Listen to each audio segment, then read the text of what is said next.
Hi all, my name is Malika and today we are having Nelson Merchant Jr. Nelson specializes in providing advisory and marketing services for Web3 projects, assisting startups with strategic fundraising, tokenomics, and business development. Thank you so much for coming, Nelson. I'm happy to have you here today. Thank you for having me. Excited to talk with you. How did you first become interested in crypto? I was a sophomore in college back in 2013, and I happened to be on Reddit, and I stumbled upon a post about a digital asset that had hit $1,000 back in 2013. So I got interested, started to do some research. Initially, I was very interested in what the supply was for this new asset. But I knew that if it had hit $1,000, that this was definitely something worthwhile. Then found out that it was only going to be 21 million supply in existence, specifically Bitcoin, and knew that this was going to be a massive industry and there was going to be significant growth.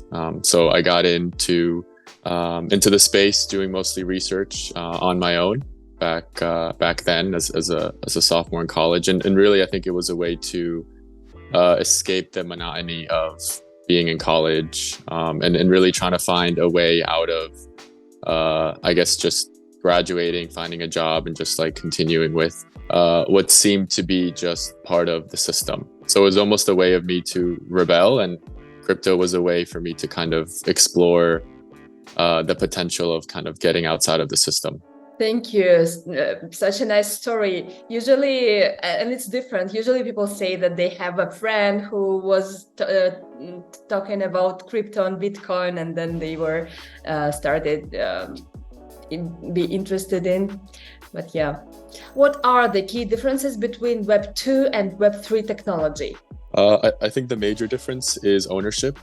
In Web 2, you don't really have ownership, and even if you do have ownership, there's always another company, brand, technology that can take it over, purchase it, and now you potentially might have had ownership previously, but now you don't have ownership.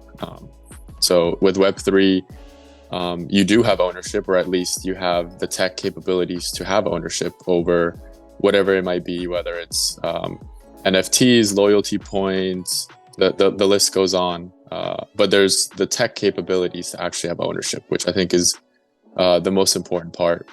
So that's what I think differentiates Web 2 and Web 3. And I think it's, for us, especially as an advisory company, it's really focusing on how do we bring real ownership to Web 2 and make it as easy as possible for Web 2 users to use it in the same way that they've been using all their other products. Yeah, thank you. And what additional advantages does Web3 technology offer compared to traditional web technology beyond ownership? I think the second biggest one is gamification. I think this one is probably the main way that we're going to onboard millions and eventually billions of people into crypto. Is you're able to create gamification mechanisms on the blockchain or just on the ledger that incentivizes engagement, incentivizes activity, incentivizes loyalty, and it's all going to be put on a ledger, on a blockchain. So right now, a lot of these, let's say, social media platforms, they also have their own form of gamification, which is their algorithms, the way that people receive attention, the feed that they're exposed to. That is all behind the scenes. And also there is very little control that the user itself has in knowing what they're being presented with. But now with Web3, we're able to have anybody build gamification mechanisms that are open, that are free, that are available, and that can support relationship building, brand building, revenue generating. So it's really disrupting the advertising industry, where in the advertising industry, you essentially have to pay these social media networks or any of these companies, television networks, to present your commercial, present your product, present your idea, and try to sell it to the mass market. Now with gamification mechanisms, you can go directly to the customer. And so the relationship between the company and the customer is much more streamlined, and that enables the money that was initially being spent on advertising to go directly for the user. So this is going to enable anything from large corporations to small family-owned businesses to be able to compete in this new reality, in this new digital age. Whereas in the past, family-owned businesses had really no ability to compete. But now with these gamification layers, family-owned businesses can now incentivize the loyalty, incentivize activity, incentivize engagement in a way that wasn't possible before. And because of Web3 now, there's going to be a lot of interconnectivity. So now you're able to have various different businesses that might not have been able to work closely together in the past. Now they can work closely together through these gamification layers. So if I was to go and eat at a pizza place, maybe I might get access to coffee rewards or a free coffee in the coffee shop next door. And then going to the coffee shop might give me access to like a nightclub. So there's going to be these games that are going to be able to be played that are going to really focus on providing the value that the users want, and in turn, building stronger relationships with businesses. Very interesting. Thank you. And what are the key challenges you face when working with Web3 projects? I think definitely right now it's fundraising. Fundraising is challenging, and I think it's not that it's challenging because there is no money, because there's definitely a lot of money in the space even now, and definitely way more than there's been at any time in any of these bear markets in the past. The challenge really is how long it takes to build genuine relationships with the funds. Because at the end of the day, funds will only give money to the people that they believe in and that they trust. And meeting them 1 or 2 or 3 times to raise money is just it's not happening anymore. It might have happened in the bull market, but you really need to meet the decision makers in these funds multiple times in person, really building genuine relationships. And both sides, but specifically the one fundraising, showing that they're really in it for the long term, that they're really building something interesting and exciting. And in building those relationships, it's going to be much easier to move the needle. So that takes time. That takes at least a few months, a lot of repeated interactions, communications, conversations. So it's changing definitely the way that we as an advisory company go about supporting fundraising. So we're really focused on building very strong relationships with our investor network, so that it's much easier to move the needle as we make the intros with a lot of the companies that we're working closely with. But even then, our founders have to really put in a lot of effort to build those relationships, which for a lot of these builders in the space, a lot of them are very tech focused. So they haven't really been so keen on building relationships with these investors as they probably should have, because they were busy building, they were busy doing development. So there's definitely a learning curve that happens, but it's definitely not something that we can. It's definitely something that we can overcome. I think the second one, which is really I think the most important one, because you could get fundraising right, you could raise money, but if your go-to-market is not right, it's not going to matter. You're going to waste all your money and you're going to run out of money, which is what a lot of these companies in the crypto space have done. They've run out of money. They've spent millions of dollars building a product and they have no users. They have no traction. So go-to-market is extremely, extremely important. And the focus needs to be mainly geared towards, or eventually, non-native crypto users. So people that are not in the crypto space, people that have maybe not even have heard about crypto, how are they able to use the products? Because if you're going after the crypto space, it's a very small market. It's especially in a bear market, very few people in the space right now that are actually using products to use them and not to speculate and gamble. The crypto space, especially the crypto users, are extremely disloyal, extremely speculative, and very hard and difficult and expensive to retain. So it's really convincing a lot of these builders that you're not building for the crypto space, you're actually building for the mass market, and getting them to pivot, getting them to change their priorities, maybe tweak their product, and really focusing on making the user onboarding experience as well as just overall user interface be as easy as possible for the mass market. Yeah, thank you. Very interesting. And how exactly do you build relationships with funds? You So friends and spend time with investors, or what do you do? yeah, we've been lucky that we've had Lino Media. We founded it back in 2018, initially as an events company. So we've done a lot of events, side events, conferences, mini conferences, investor dinners. This specific year, we've been doing a lot of investor dinners. So throughout the years, we have built very strong relationships with a lot of the key decision makers, especially because if you've been in the industry for some time, a lot of the what they would call low-level employees or people that are in the analyst positions, a lot of them move up very quickly in the crypto space. And so really, we've been able to build genuine, solid relationships with people for the last few years. And a lot of them have moved on to, they founded their own projects, they have their own protocols now, they have their own companies, or they're just in very positions of high influence within their organizations.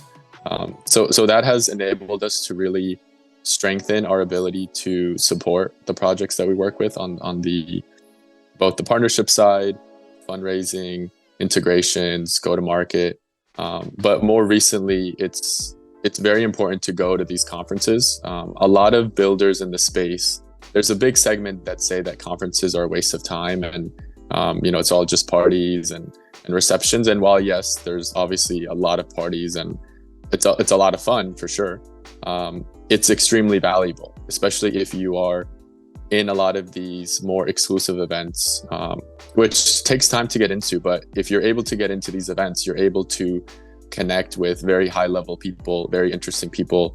And again, you're building genuine relationships. You're not trying to build a transactional relationship. You're really focused on how do you provide value to the people that you've met, because crypto is all about collaboration. And if we can work together and support each other, we're all going to win. So yeah, conferences, I would say, is probably the most important. And luckily, we are blessed with being able to have the ability to do investor dinners around these large conferences. So we bring in a lot of the key decision makers, a lot of the key influencers, builders in the space, and have like a nice reception dinner and just continue building relationships with them. Very interesting. Yeah, thank you, Nelson. And could you please explain the term gamification and how it's applied outside of traditional gaming context? Yeah, I would say gamification is creating a game out of everything. So there's a lot of processes in our lives that if we were earning points for just doing some squats, that would motivate you to do more squats. Now, the points might not even mean anything, but the fact that there is some sort of game that's being created, some sort of reward, some sort of incentive, that really gets the human psychology going, gets people excited, gets people going. And then if you're able to add real rewards, real value, real incentives to those points or to whatever it is that you might be accruing from the game, it increases the incentive mechanism even more. So we have seen token incentives in the past where people were incentivized to use a protocol, to use a project, to use a product. And while that worked, it was extremely speculative. It was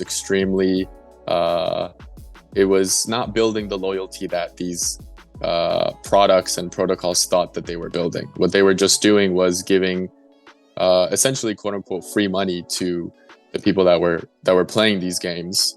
So these games could have been something like Axie Infinity or something like trying to get some of these airdrops for some of these protocols. They're just trying to game the system.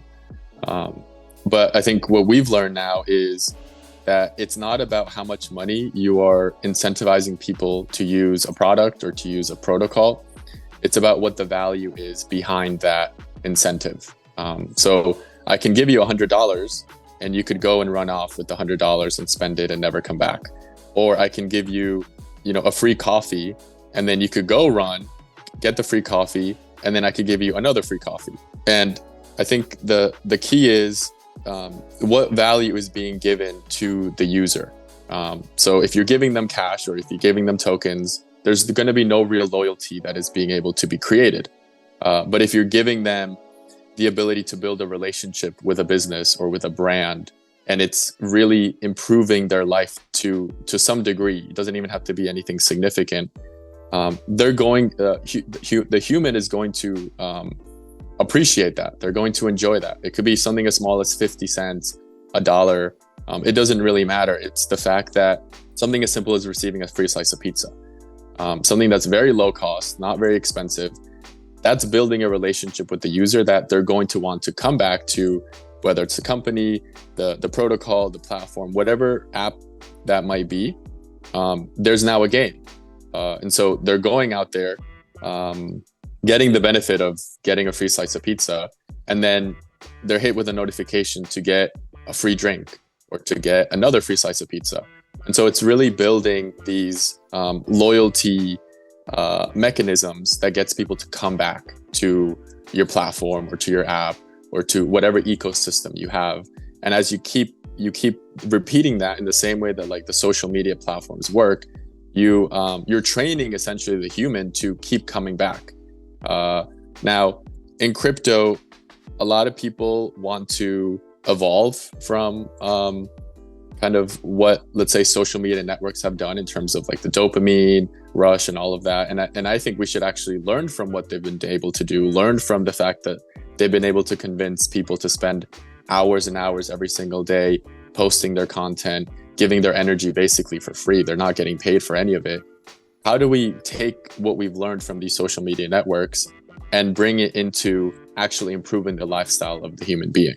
So whatever it is that you're spending your money on, whether it's restaurants, nightclubs, bars, grocery stores, retail stores, anywhere you go, there should be games being played, and you should be rewarded for you even just walking into a Home Depot or walking into a Walmart.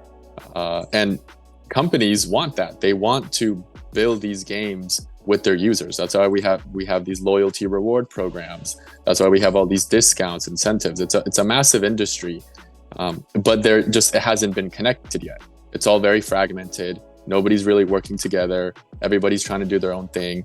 And the user themselves don't actually have ownership of the loyalty points.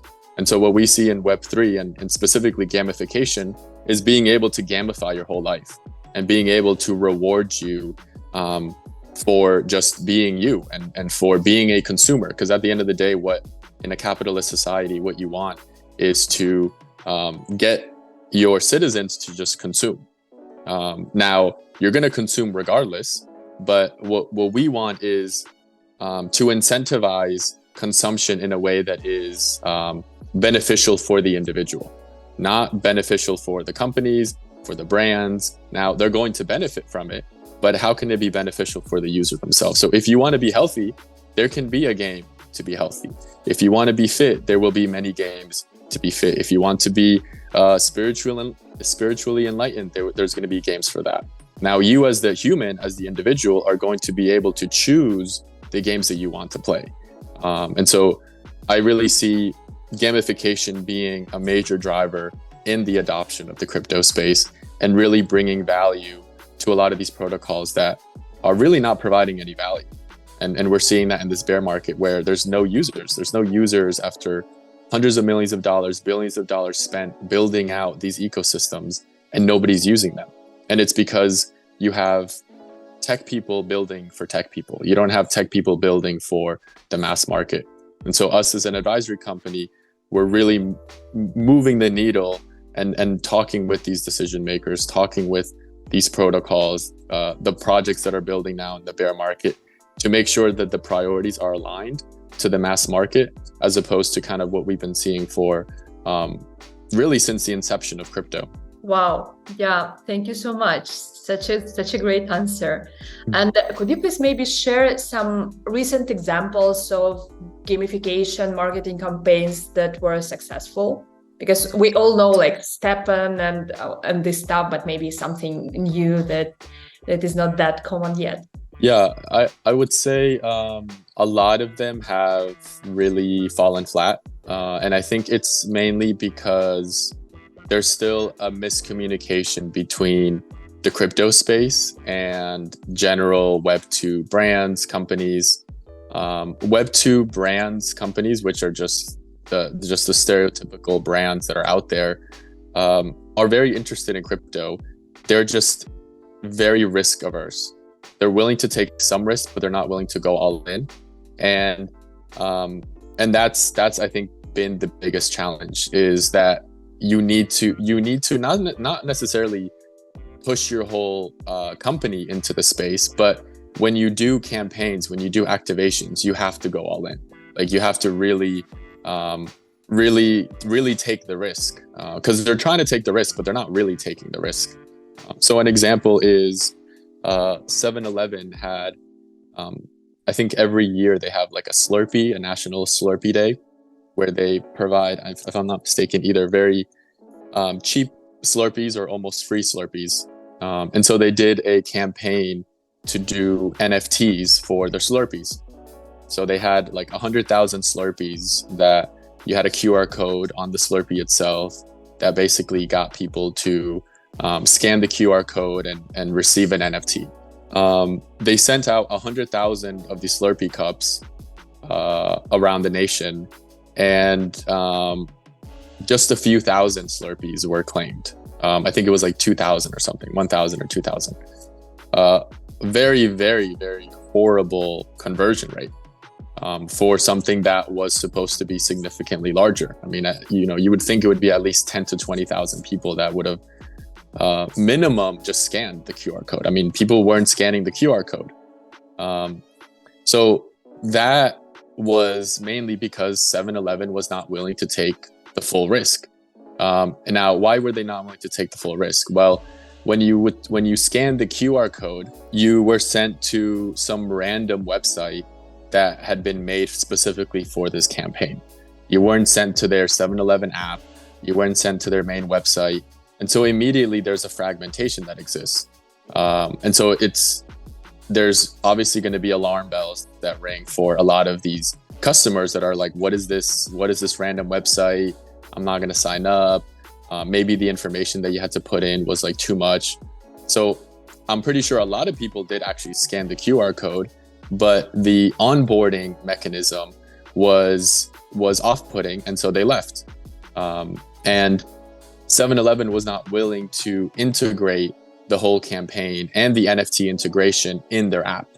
So even those people that did scan the QR code and claim their NFT, that NFT is in some other random website. It is not within the 7-Eleven application. And so that, again, is a fragmentation. You can't have a fragmentation. If you want to start building loyalty and gamification with these NFTs and with consumption and loyalty, let's say for 7-Eleven, you need to integrate it with your existing infrastructure. You can't have it be outside of your infrastructure. And so obviously, the campaign didn't work out. And so 7-Eleven got scared and kind of, I guess, came to the conclusion that it just didn't make sense to continue getting into the Web3 space, and then they backed out. So it's really, I think, a sign that these brands will have to take the risk. And I think we're going to see that, but I think we won't see that until one of these sectors really takes off with millions of users. And I believe that's going to be gaming. I think gaming, especially like video games, is going to be the main way that we prove to brands and companies that this is really the way. And so we're very excited to be supporting a few games in the space that we believe will do that. But yeah, I think it's really going to take some time before a lot of these top brands truly find value in what they're doing. Thank you, Nelson. And what are the most common mistakes you see young projects do besides not taking risks? So I think they take too much risk. I think that's actually what brands, Web2 brands and businesses, they're not taking enough risk. That's for sure. Web3 companies are taking way too much risk. And that's a really, really big issue, specifically with they're trying to take over the world. So they're raising $3 to $5 million or more, and they're trying to get users from all over the world. So they get users from Asia, they get users from Europe, they get users from South America. I mean, literally all over the world, they're getting users. It sounds nice when you could say, I have 100,000 users, I have 200,000 users, but for revenue generating purposes, for advertisers, they're going to be interested in a specific demographic. But if you have users from all over the world and there's no real core focus of your user base, it's basically worthless. It's because a lot of the users will not be able to generate the money that these advertisers or the attention that these advertisers are going to want. So a big thing is focus. You have to be very, very focused on a specific market, and specifically like a physical market. So that might be launching your product or service or application just in New York, or just in Miami, or just in LA, or even just in the United States, which is crazy to even say that because a lot of these apps are doing it worldwide. But you have to be extremely localized. And one of the big focuses that we have and that we recommend projects in general is to really look into university campuses, specifically in the US. In the US, you have universities that have 20,000, 30,000, 50,000 plus students in a very small concentrated area. This is a great place where you can experiment and not have to spend too much money to get a lot of traction, to get a lot of users, to get a lot of momentum. So instead of spending money trying to get random people from all over the world to try out your product, to test it out, now you can actually be very local in these universities, do local activations, provide local gamification, incentive mechanisms, discounts, rewards, partner with local businesses. So there's more that you can do locally to build that traction, to build that retention rate. And then from there, you could raise more money if you end up running out of money, which you won't, because it's actually significantly cheaper to do these activations on these college campuses. So you're able to activate a few thousand students on a college campus, maybe retain 1,000 to 3,000 students, or even just a couple hundred students. And then you scale that to another university, and then to another university, or maybe you instead focus on like the cities, and you focus on the specific cities. So I think really is that go-to-market is very, very important. And a lot of these crypto projects, applications, they think that because they raised a few million, they're just going to take over the world. And so they start doing deals in South Korea, they start doing deals in Japan, China, Miami. I mean, it's all over the place. There's no focus, there's no real incentive. And so as they're running out of money and they're looking to raise again, what do they have to show for to investors? It's a very, again, it goes back to fragmentation. I think a lot of the space is very fragmented. And it's just because people are just following what everybody else is doing. So, like a perfect example, as you said, is Steppen. Steppen did amazing. It was just a massive hit. But what it did was condition projects to think that they can do the same. And I would say Steppen is a one-hit wonder. It was at the right place at the right time, good market conditions. But now they have the big issue where it's not localized. So they have all these millions. I don't know, how many they have now, but let's say they have all these millions of users all over the world. And now it's trying to figure out, how do we activate them in a more concentrated manner? Because you can't do international campaigns. At least you're not big enough to do international campaigns. Even these corporations, you have mega corporations like a McDonald's, McDonald's is a perfect example. They're doing localized promotions. They're doing localized campaigns. They're not doing worldwide campaigns at all times. So what happens in Brazil, what happens in Rio de Janeiro is completely different than what's going to happen in New York or what's going to happen in the US, because it's different markets, different demographics, different incentive models, different financial structures. And so we need to really go back to the local grassroots efforts. Don't try to take over the world with $2 million, $3 million.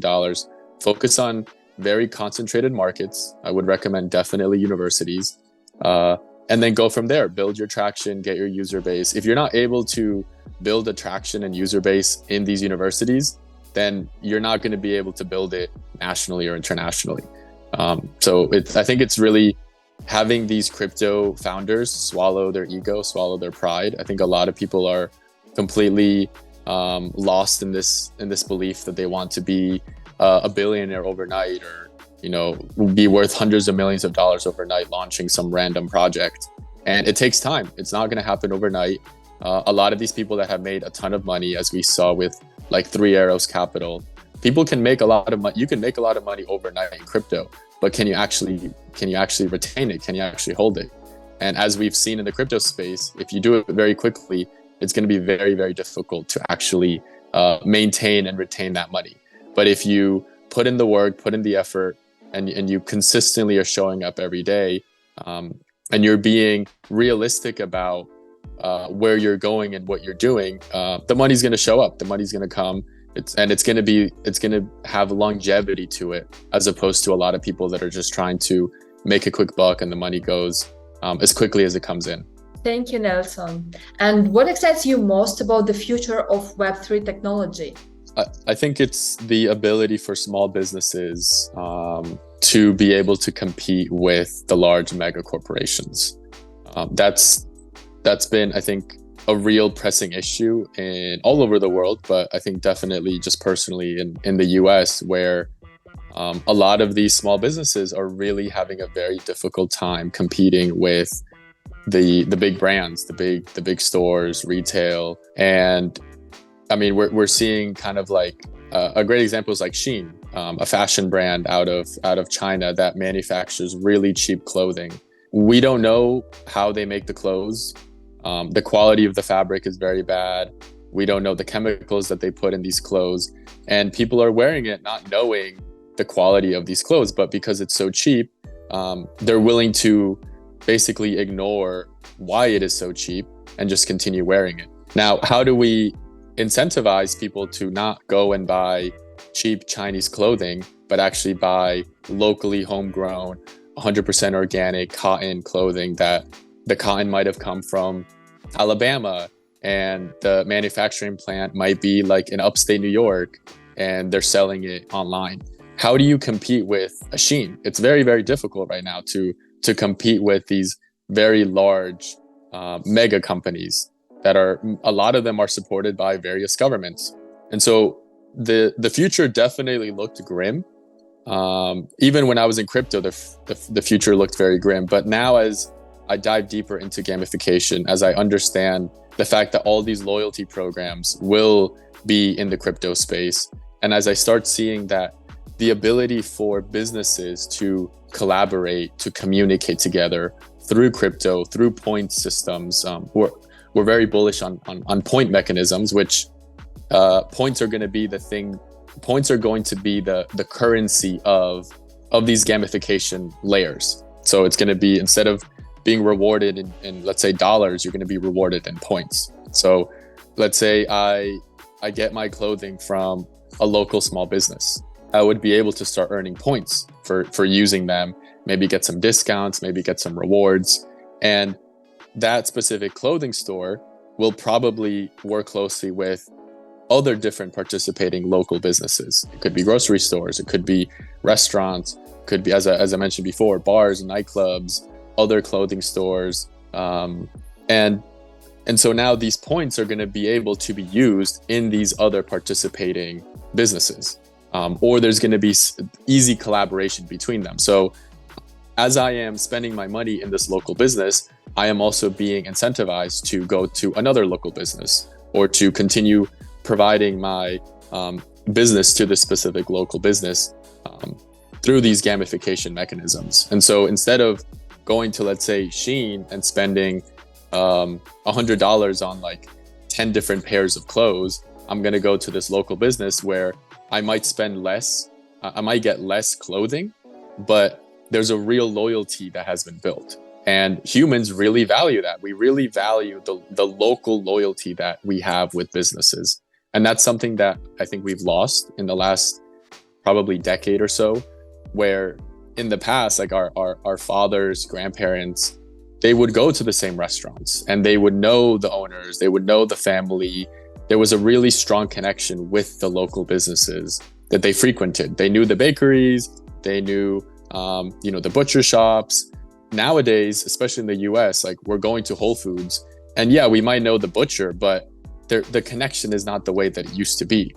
And people are really craving that authentic connection, that authentic relationship. And so when gamification really gets going and people start earning these points, they start earning these discounts, these rewards, we see Web3 being adopted. So this is basically the lifestyle trend. This is the lifestyle narrative that our advisory firm is really pushing out into the market, where the only way that we're going to get Web3 to be adopted is if your lifestyle is improved. If your lifestyle is not improved, nobody's going to adopt Web3. The only way people are using Web3 right now is to speculate, which is why people are losing their shirt. They're losing money. But if your lifestyle is improved, you will use Web3 and you will use it all the time. So really, it's improving people's lifestyle. And in doing so, we're going to see small businesses being able to compete and sometimes outcompete these mega corporations and have them actually become really large businesses that will maintain their core essence that made them what they are, as opposed to kind of sell out into becoming just another large corporation.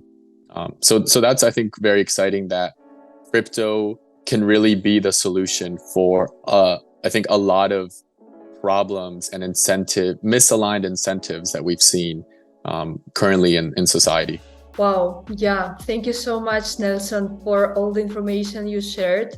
And it was very interesting. Thank you so much again for coming today. And we will stay in touch and have a great day. Thank you. Enjoyed the talk.